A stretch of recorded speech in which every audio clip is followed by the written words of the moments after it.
On August 24, 79 AD, a seemingly ordinary summer day in Campania, Mount Vesuvius erupted with cataclysmic force.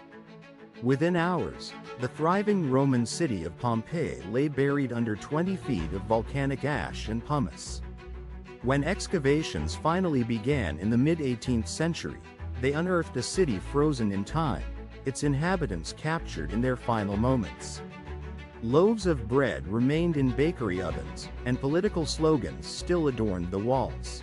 Pompeii was a prosperous port town situated on the Bay of Naples, a jewel of the Roman Empire. Its fertile volcanic soil produced abundant wines and olives, contributing to a vibrant economy. This strategic location made it a hub for trade, attracting merchants and travelers from across the Mediterranean world. The city boasted magnificent villas, bustling markets, and grand public buildings, reflecting its wealth and Roman influence. Life in Pompeii was a rich tapestry of Roman culture and custom. Citizens gathered in the forum for public discourse and religious rituals, while gladiators entertained crowds in the amphitheater. Luxurious bathhouses provided both hygiene and social interaction, and grand frescoes decorated the homes of the elite. Even the streets themselves, carved with chariot ruts, tell a story of constant movement and daily routines. The city's inhabitants had lived for centuries under the shadow of Vesuvius, largely unaware of its true volcanic nature. 17 years earlier, in 62 AD, a devastating earthquake had rocked Pompeii, causing widespread damage and prompting extensive rebuilding efforts. Minor tremors were common in the region, often dismissed as normal seismic activity. These intermittent warnings, however, were merely preludes to the mountain's ultimate fury. The eruption itself began subtly, a dark cloud rising from Vesuvius around midday. Pliny the Younger, witnessing the event from across the bay, described a colossal column of ash, resembling a pine tree. For hours, pumice and ash rained down, accumulating rapidly and forcing many to flee or seek shelter. The light of day was gradually extinguished, plunging the city into an oppressive and terrifying darkness. Later that night and into the following morning, the eruption entered its most lethal phase: pyroclastic flows. These superheated currents of gas and volcanic debris surged down the mountain's slopes at incredible speeds, instantly incinerating everything in their path. For those who had sheltered indoors, the intense heat and toxic gases proved inescapable, preserving their final postures and expressions beneath the rapidly hardening ash.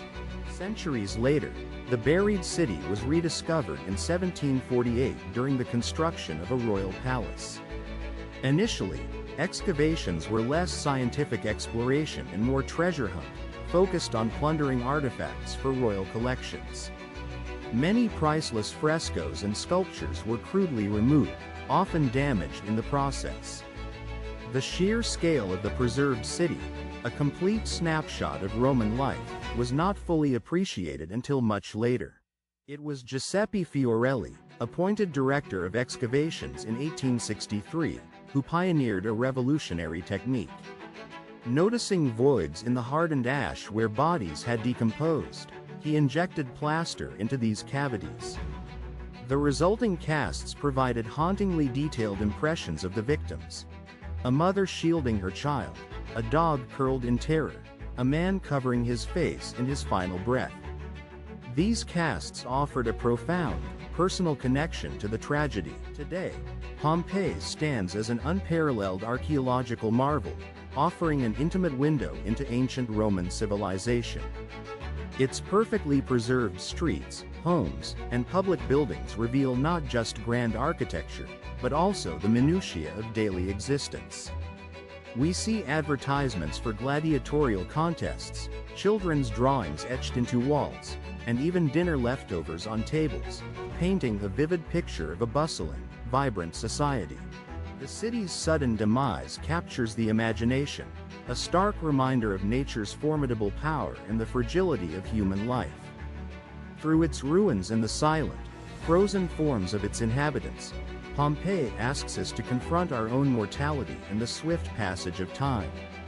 It stands as a profound testament, a moment held forever in suspension, echoing the final, desperate breath of a vibrant world.